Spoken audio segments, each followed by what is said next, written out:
rewarding, well, very generous of Karen and very rewarding, I think.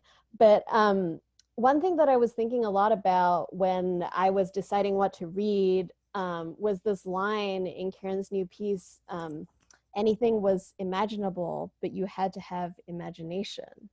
And I picked the piece that I was reading because in it, the kind of role of imagination felt so juvenile in comparison to kind of like what is being proposed in Karen's piece. And I'm kind of interested in the limits of my own thinking in this way, right? Because like when you think about Noguchi and thinking about the possibility of finding a utopic democracy in what's essentially a concentration camp, you know, it starts to feel like imagination really isn't as much of a powerful force as we might want it to be, right? And so, you know, why imagine the possibilities of art or of writing when, you know, like in the piece, a boy is missing?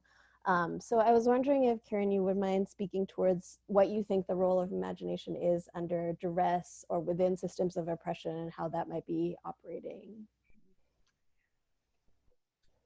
So I guess I need to say that Isamu is a character I created to stand in for Isamu Noguchi. And so Isamu is a fiction. But I do think that his point of view is privileged and somewhat arrogant.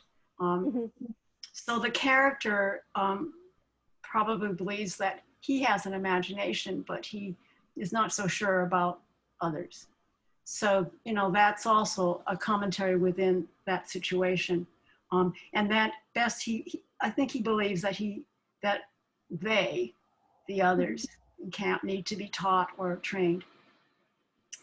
On the other hand, I think there's a kind of truth about about creative limitations in our freedom, and about how to cultivate imagination, and then when you cultivate it, what to do with it. And so I guess these are ethical questions. But however, within the prison of this camp, imagination really becomes necessary.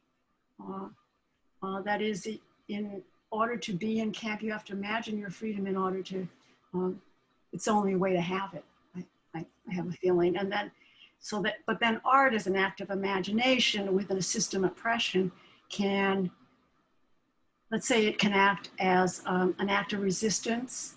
It's also witnessing, because the artists are always, they're watching, but they're also drawing.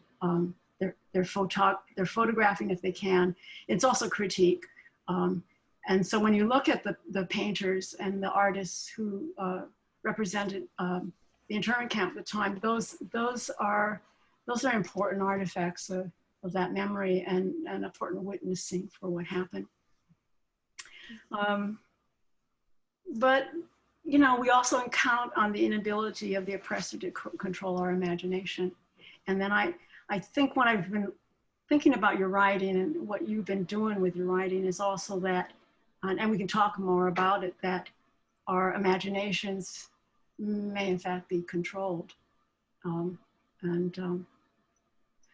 But in any case in the story, I think art is also escape. It's a relief.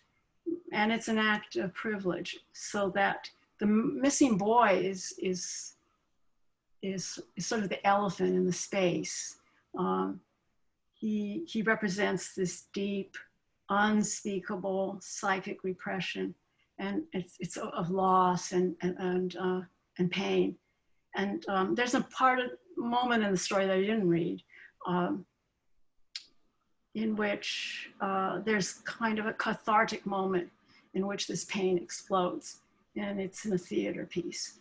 And I think we also talked about that when we talked about this, but you know that this pain never goes away.